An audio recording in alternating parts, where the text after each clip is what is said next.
अल्लाह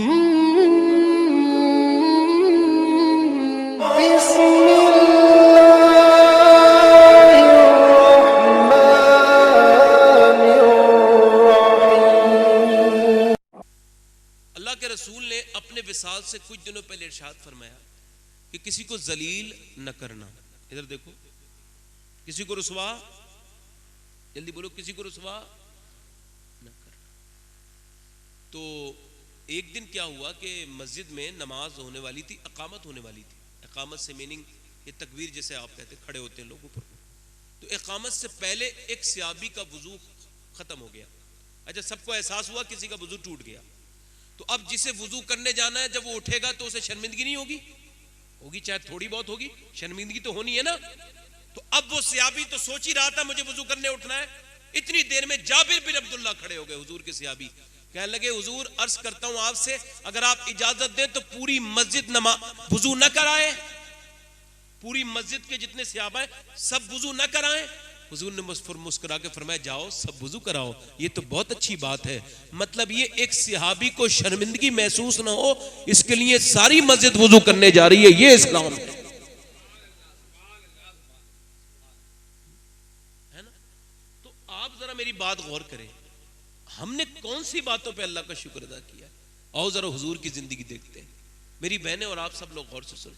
हुजूर अभी दुनिया में पैदा नहीं हुए, तशरीफ नहीं लाए हैं।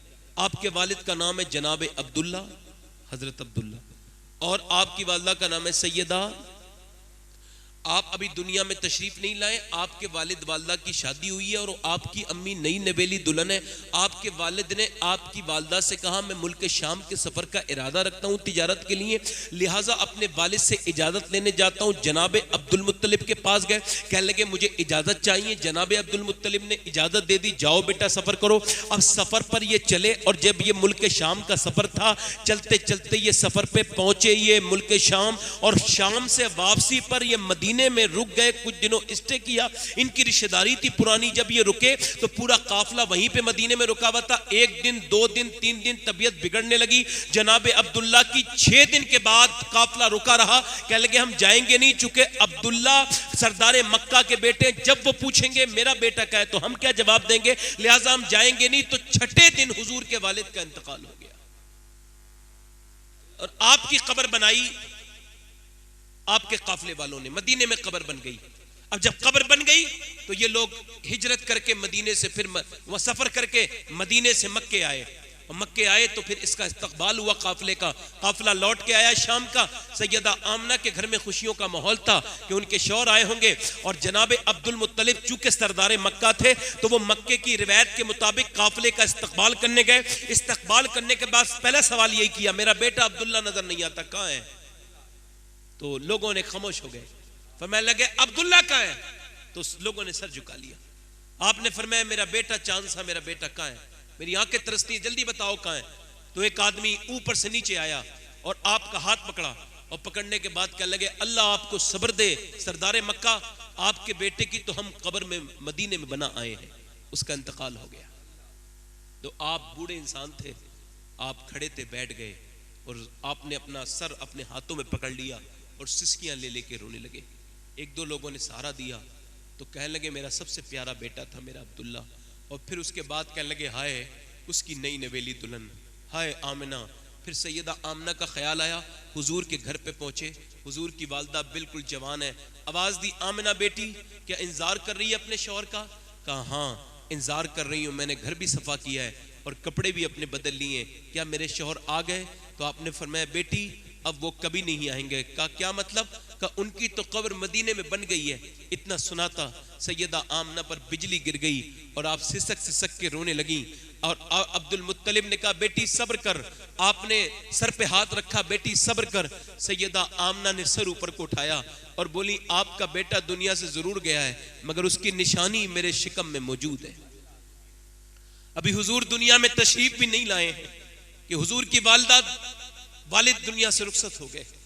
और फिर लेडी डॉक्टर हुजूर की शिफा कहती है कि और भी बच्चे दुनिया में मैंने पैदा होते देखे थे, मैं दाई थी, मेरा काम ही बच्चे की पैदाइश के वक्त में मां के करीब होना था। कहती जब बच्चा पैदा होता था आंत से नाप मिली हुई, और जब बच्चा पैदा होता था मां के पेट से तो पहले गंदगी बाहर आती थी, फिर बच्चा बाहर आता था, मगर ये पहला बच्चा था जब ये मां के पेट से बाहर आया तो गंदगी नहीं बल्कि खुशबुएं बाहर को आती थी। जैसे ये बाहर को आया पूरा कमरा रोशन हो गया। मेरा इमाम कहता है कि सुबह तैबा में हुई बट्टा है बड़ा नूर का, सदका लेने नूर का आया है तारा नूर का। कहती मैंने मोहम्मद को हाथ में उठाया और जैसे ही मैंने उठाया कहती उस हाथ की खुशबू 1 महीना हो गया, 2 महीने हो गए, कई महीने तक उस हाथ की खुशबू नहीं गई जिसमें मैंने मोहम्मद को पहली बात पकड़ लिया था।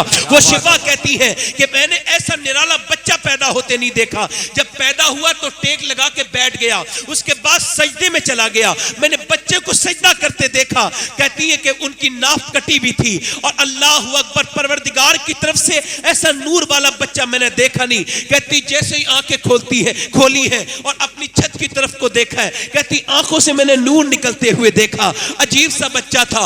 मगर कहती मैंने वो दिन भी अपनी आंखों से उस बच्चे का देखा था जब मक्के में तमाम दाइयां आई थी और उन दाइयों ने आकर के बच्चों को ले जाना शुरू किया था। एक दाई और दूसरी दाई, तमाम दाइयां लौटने लगी। मैं दाइयों से कहती थी आखिरकार तुम अब्दुल्ला के बेटे की तरफ क्यों नहीं जाती, तुम मोहम्मद की तरफ क्यों नहीं जाती, तुम्हें उस बच्चे के बारे में मालूमात नहीं? तो वो औरतें कहती थी दाइयां क्या मालूमात देना चाहती हो, यही मालूमात ना कि वो बच्चा यतीम है, हम उसे लेके क्यों लेके जाएं, वो बच्चा तो यतीम है, हमें बदला कौन देगा।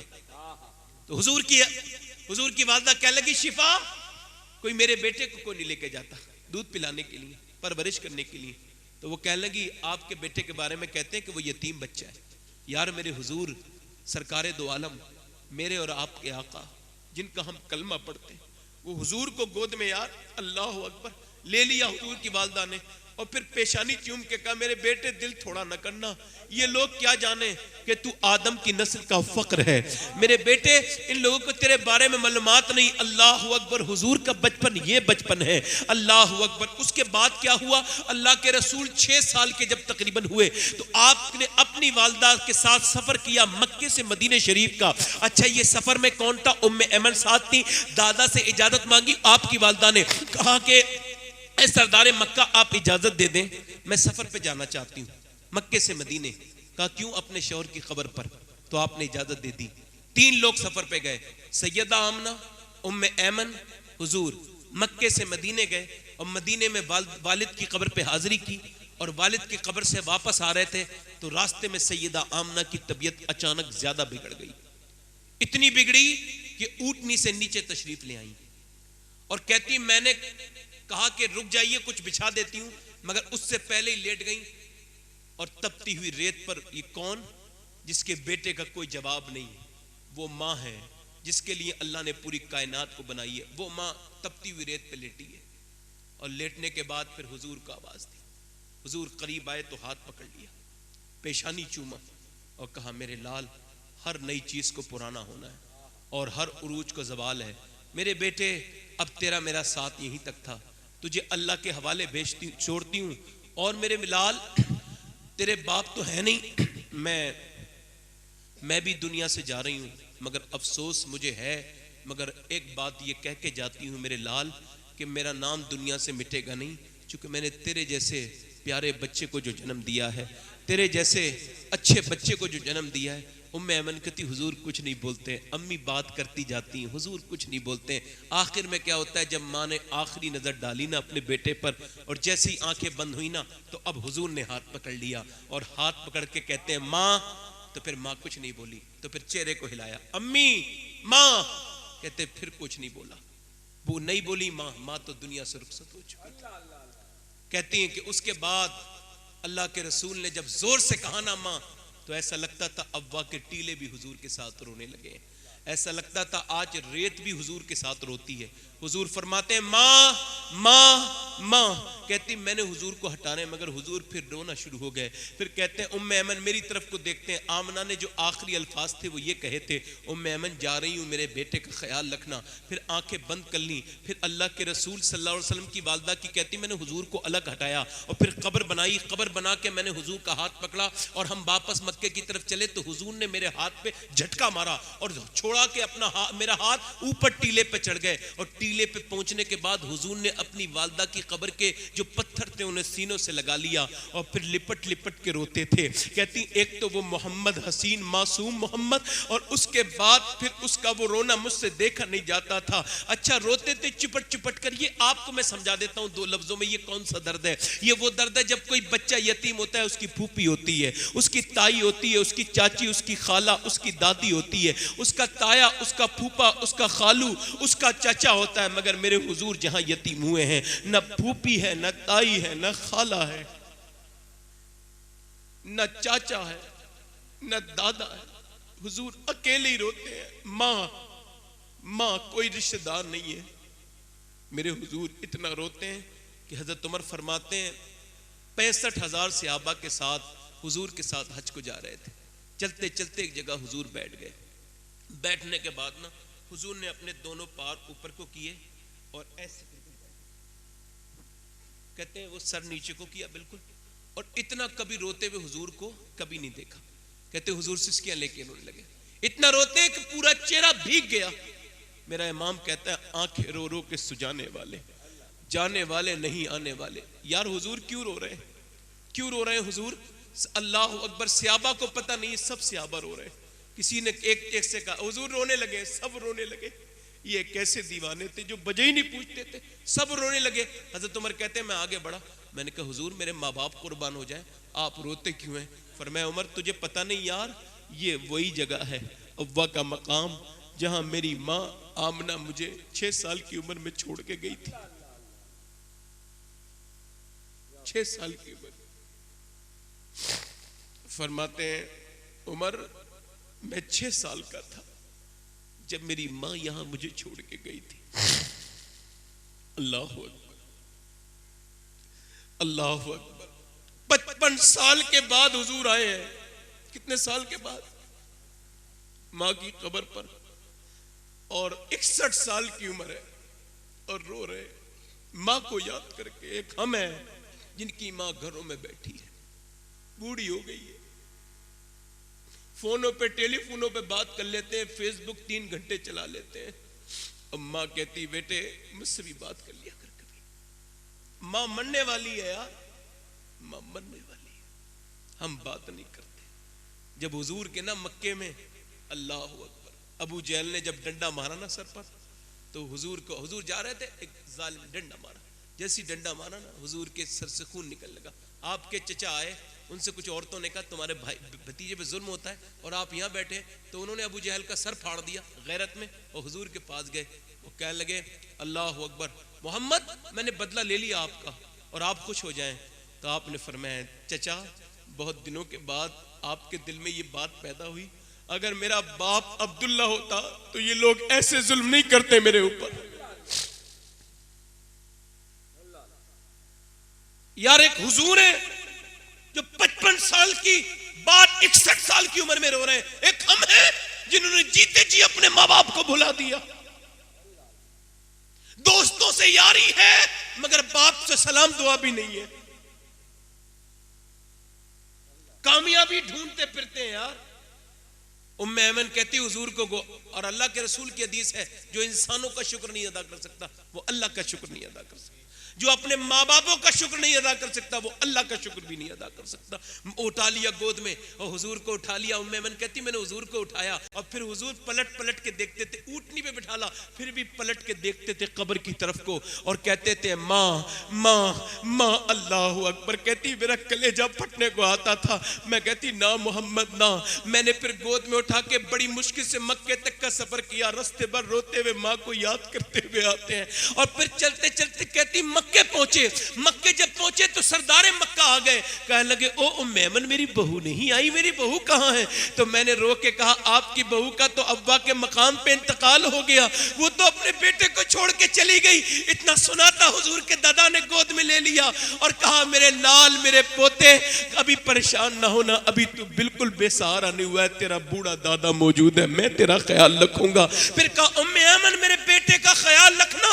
और हुजूर फरमाते उम्मे ऐमन मेरी दूसरी माँ है, मेरी माँ इसने मुझे, मेरी माँ ने मुझे दूसरी, मेरी माँ के बाद मुझे पाला है। यार एक आपके और मेरे बच्चे खिलौने तो हाजिर, चलो अब्बा घुमा लाओ तो घुमाने जा रहे हैं, चलो पापा ये ला दिलवा दो एक मेरे हुजूर का बचपन है जो मक्के में अकेले हैं। हुजूर से सरकार ने बकरियां चराई, मेरे हुजूर ने लोगों के काम किए। मेरे सरकार की जिंदगी को तो गौर करो। और 2 साल के बाद जब दादा का जनाजा उठता है अमीर मक्का का, तो पूरा मक्का उमड़ आया। पूरा जब मक्का उमड़ आया तो लोगों ने देखा काबे से चिपट के एक मासूम बच्चा चिपट के काबे से रोता है। ये कौन बच्चा? ये मेरे हुजूर है जो काबे से चिपट के दादा कहते हैं। फिर मियां आपको आपके ताया ने, आपको आपके चचा अबू तालिब ने उठा लिया और उठा के गोद में लेके चल दिए। और चलने के बाद फिर हुजूर को पालते रहे। अब मक्के का मुआशरा कहता था यतीम यतीम यतीम यतीम बेबरकत होता है। हुजूर के बारे में कहते थे वो तो अजीब तरह का यतीम है। अल्लाह अकबर, हुजूर के बारे में गलत बातें करते थे, जाहिल मुआशरा। मगर अल्लाह को कुछ और दिखाना था। एक दिन मियां ऐसा हुआ कि बारिश नहीं होती थी और तमाम जितने भी मवेशी थे वो मरने के करीब हो गए, लोग इंसान मरने के करीब हो गए, सूखा पड़ गया, कहत पड़ गया। लोगों ने मजबूरी के तहत गए जनाब अबू तालिब के पास, कहने लगे दुआ कर दीजिए। आपने फरमाया मैं तो दुआ नहीं करूंगा, अलबत्ता मेरा भतीजा दुआ करेगा। लोग कहने लगे वो मोहम्मद ही दुआ करेगा? कहा वो यतीम, कहा वही यतीम, वो यतीम है मगर दुर्रे यतीम है, वो यतीम है मगर तुम उसका मर्तबे को नहीं जानते। हाथ में उठाया और हुजूर को गोद में लेने के बाद फिर काबे की दीवार से लगा दिया और कहा ए उजली रंगत वाले, ए गोरे चेहरे वाले, जरा दुआ तो कर दे। मेरा इमाम कहता है खुर्शीद था किस जोर पर क्या बढ़ के चमका था कमर, बेपर्दा जब वो रुख हुआ ये भी नहीं वो भी नहीं। सरकार ने ऊपर को देखा और जब ऊपर देखा तो आसमान पे एक बादल तक नहीं था टुकड़ा, आसमान बिल्कुल साफ था। नबी ने उंगली उठाई और उंगली का उठाना था, इशारा किया तो ऐसे बादल आए कि घिर गया मक्का और ऐसी घटा छाई कि मक्के में अंधेरा छा गया और ऐसी बारिश होती थी, ऐसा मेघा बरसता था कि मक्के वाले भीगते जाते थे और कहते जाते थे मोहम्मद यतीम बन के नहीं आया बल्कि यतीमों का सहारा बन के आया है। नारे तकबीर, नारे रिसालत, फैज़ाने गौसे आज़म, औलादे गौसे आज़म, हजरत अल्लामा सैयद शबाहत मियां साहब क़िबला। यार आपने क्या तकलीफें सही है, जरा सी बातों पे ना शुक्र करने वालों और करने वालियों, तुमने क्या तकलीफें सही है। मेरे हुजूर है, लोग अपने घर का कूड़ा हुजूर के घर पे डाल देते हैं लाके। मेरे हुजूर है यार गालियां देते हैं साले। मेरे हुजूर है नमाज पढ़ रहे गर्दन दबा देते हैं लोग। हुजूर है नमाज पढ़ रहे काबे में, एक जालिम ने ऊंट की उजड़ी रख दी।